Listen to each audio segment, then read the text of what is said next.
brought to you by V-Guard, prepared by Sensodyne and Women. We are Zubaikansi. વડોદરાના કરજણ તાલુકામાં વરસાદી માહોલ જામ્યો છે. રાત્રિ દરમિયાન 1.5 ઇંચ વરસાદ ખાબક્યો. વહેલી સવારથી પણ વરસાદી માહોલ છવાયો છે. કરજણ તાલુકામાં ગામોમાં પણ વરસાદથી ખેડૂતોમાં ખુશીનો માહોલ. કરજણમાં સિઝનનો કુલ 3 ઇંચ વરસાદ નોંધાયો. તો વડોદરા જિલ્લામાં ચોમાસાનો માહોલ જામ્યો. તાલુકાઓમાં અને ગ્રામ્ય વિસ્તારમાં સતત 2 દિવસથી વરસી રહ્યો છે વરસાદ. શહેરી વિસ્તારોમાં પણ પાણી ભરાઈ રહેતા લોકો મુશ્કેલીમાં મુકાયા છે. પ્રતાપનગર પાસે રોડ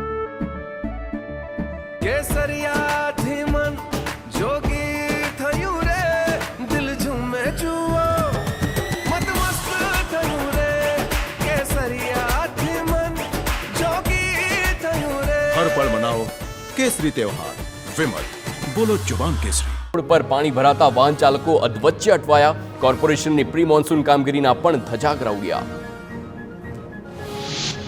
રાજકોટમાં ચોમાસાની શરૂઆતે જ મનપાની પોલ ખુલી. શહેરમાં ઠેર ઠેર રસ્તા પર પાણી ભરાયા છે. યાજ્ઞિક રોડ, રામકૃષ્ણ આશ્રમ પાસે પાણી ભરાતા શહેરીજનો મુશ્કેલીમાં મુકાયા. મવડી વિસ્તાર, ટેલિફોન એક્સચેન્જ સહિતના વિસ્તારોમાં પણ પાણી ભરાયા છે. મનપાની પ્રી મોન્સૂન કામગીરીના મસ્ત મોટા દાવાઓની પોલ ખુલી.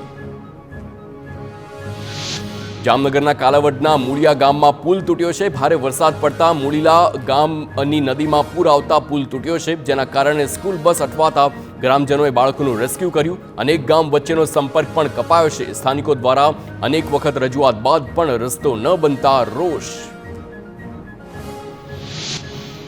રાજકોટમાં પાણી ભરાવાની સાથે ભૂવા પડવાની પણ શરૂઆત થઈ ગઈ છે. રસ્તા પર ડ્રેનેજ સહિતની કામગીરી બાદ રસ્તો યોગ્ય ન બનતા બસ ફસાઈ. સ્કૂલ બસ ખાડામાં ફસાતા ટ્રાફિક સહિતની સમસ્યાઓ સર્જાઈ છે. મનપાની કામગીરી સામે શહેરીજનોમાં રોષ ફેલાયો. રાજકોટમાં વધુ એક સ્કૂલ બસ ખાડામાં ફસાઈ. દોશી હોસ્પિટલ પાસે સ્કૂલ બસ ફસાઈ જતા રસ્તો બંધ કરવાની ફરજ પડી છે. રસ્તા પર પાણી ભરવાના કારણે ખાડો પડતા બસનું ટાયર ફસાઈ ગયું. સદનસીબે સ્કૂલ બસમાં બાળકો સવાર ન હોવાથી જાનહાનિ ટળી.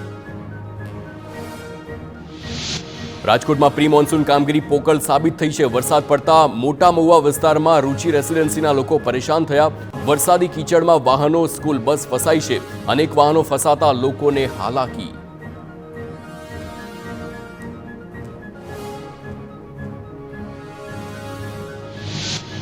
તો વડોદરામાં ડભોઈમાં 12 કલાકમાં 1 ઇંચ વરસાદથી ભરાયા છે પાણી. પાલિકાની પ્રી મોન્સૂન કામગીરીની પોલ ખુલી. વરસાદી કાંસમાં પાણી ભરાતા લોકોને અવરજવર માટે હાલાકી. વહેલી સવારથી જ વીજળીના કડાકા ભડાકા સાથે વરસ્યો છે વરસાદ. તો છોટાઉદેપુરમાં સંખેડા તાલુકાના કરાલી ગામે ડાયવર્ઝન ધોવાયું છે. કોતર ઉપરના ડાયવર્ઝન ધોવાતા 25 ગામોને જોડતો રસ્તો બંધ થયો. નવીન સ્લેબનું આ કામ ચાલી રહ્યું હોવાથી ડાયવર્ઝન બનાવવામાં આવ્યું હતું.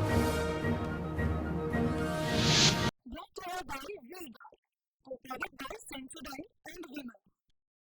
We are Zubaikansi.